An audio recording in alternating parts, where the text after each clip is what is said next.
Somewhere in East Africa, around 300,000 years ago, a small group of humans stood at the edge of everything they knew. Behind them was home. Ahead of them was nothing but grassland stretching into a horizon they had never crossed. They didn't know it, but they were about to start a journey that would take 100,000 years to finish. A journey with no maps.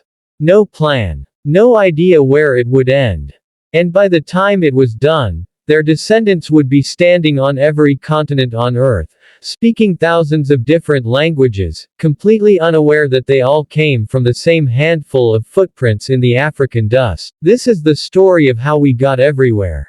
And it's stranger, more brutal, and more astonishing than almost anyone realizes. Let's start with the obvious question. Why would anyone leave life in one place, with known water sources, known predators, known food, is safer than walking into the unknown? But safety wasn't really an option. Climate was shifting under their feet. Droughts came and stayed for centuries. Rivers that had fed entire communities for generations simply vanished. Forests turned into deserts. And when the land itself turns against you, staying still is the most dangerous choice of all. So small bands of humans, maybe 20 or 30 people at a time, started moving. Not toward a destination. Just away from starvation. What's chilling is that they had no idea they were making history. There was no sense of, we are leaving Africa. There was only the next valley, the next water source, the next place where the hunting might be better. Migration wasn't a decision. It was 1,000 tiny decisions, made by people who never once thought about what would happen 60,000 years later. And yet, somehow, it worked. Around 70,000 years ago, one of these groups crossed into the Arabian Peninsula, likely during a period when the Red Sea was narrow enough, and sea levels low enough, to make the crossing survivable. Imagine that. No boats capable of open ocean travel. No compass. No understanding of geography beyond what the eye could see. Just people waiting, and in places swimming, into land they could not have known existed until they were standing on it. Here's where the story gets genuinely difficult to comprehend. These people didn't just walk into the Middle East and stop. They kept going. Some pushed north into what is now the Levant. Others moved east, following coastlines because coastlines meant food, shellfish, fish, plants that grew near water. And this coastal route is one of the most underrated survival strategies in human history. Instead of guessing where inland resources might be, they simply followed the edge of the world.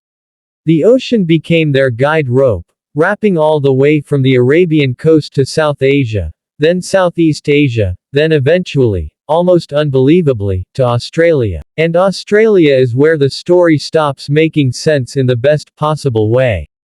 Because to reach Australia, even during the lowest sea levels of the Ice Age, humans had to cross open water. Real open water. Not a narrow strait you could wade through, but stretches of ocean tens of kilometers wide, with no land visible on the other side. This happened at least 65,000 years ago. That means humans built and used seaworthy rafts or boats earlier than almost any archaeologist expected. Think about the courage, or maybe the desperation, required to push a raft into open ocean with your children on board, having no idea if there's anything on the other side at all. Meanwhile, other branches of this same migration were heading north.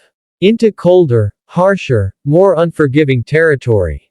Into Central Asia, where winters could kill an unprepared group in a single night. These humans had to invent clothing that could trap body heat, tools that could cut through frozen ground, shelters that could survive blizzards. Every single one of these inventions had to happen through trial and error, and every failure meant people died. The technology we take for granted, stitched clothing, fitted footwear, insulated shelter, exists because thousands of nameless humans froze to death testing what didn't work, so that the ones who came after them could survive with what did. And then came the coldest, strangest chapter of the entire migration. Beringia. The land bridge between Siberia and Alaska, exposed when so much of Earth's water was locked into glaciers that sea levels dropped low enough to reveal a strip of land connecting two continents. Somewhere around 20,000 years ago, maybe earlier, groups of humans crossed this bridge.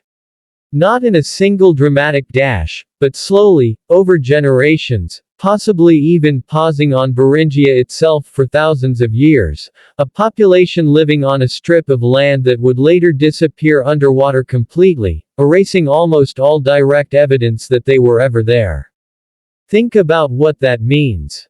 There were people living an entire, complete human life, raising children, telling stories, on a piece of land that no longer exists. A homeland swallowed by the sea, taking their history down with it. We only know they were there because of what their descendants did next. They kept walking, south, into a continent no human had ever set foot on before.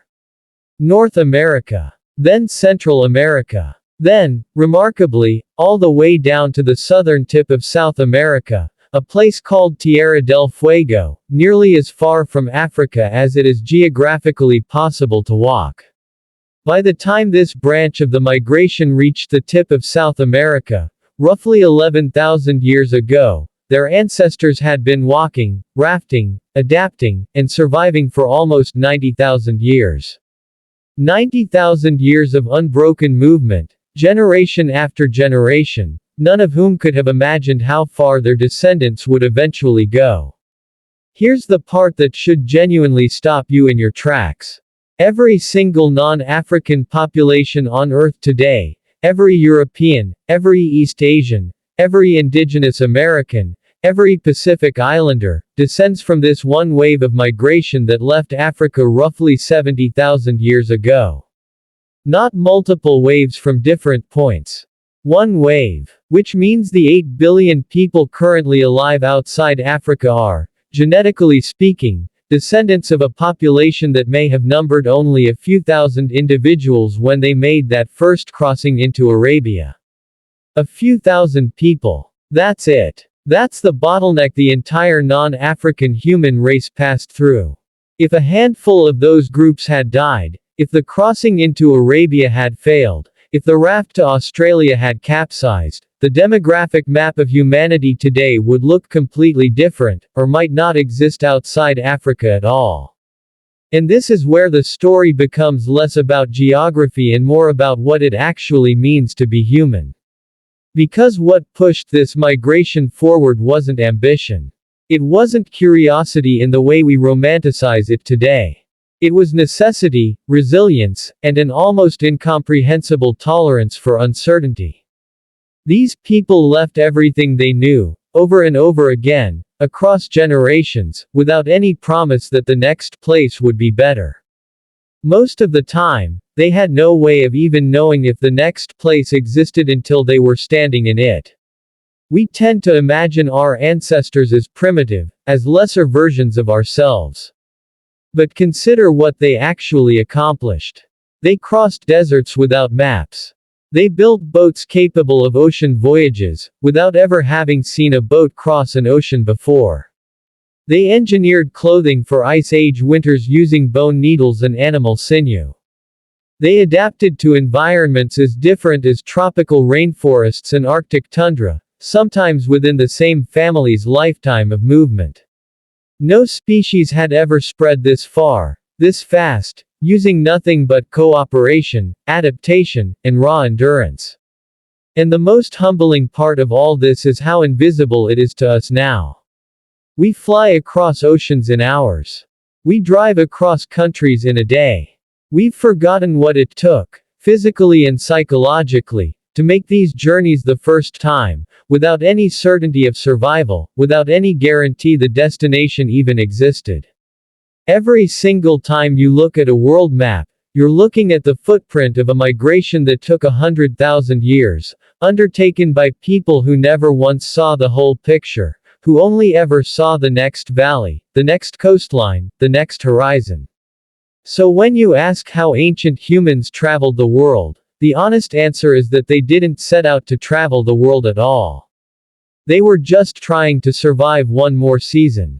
One more year. And in doing that, generation after generation, without ever intending to, they ended up conquering every landmass on Earth. Not through conquest. Not through ambition. But through the simple, relentless act of continuing to move forward when staying still meant dying. That's the real story behind every place you've ever lived, every country on the map, every language spoken today. Somewhere in your ancestry, whether your family has been in one place for 1,000 years or you're the child of immigrants who arrived last year, there is a version of that same first migration. Someone who left, not knowing what they'd find, because staying was no longer an option. We are, every one of us, descendants of the ones who kept walking.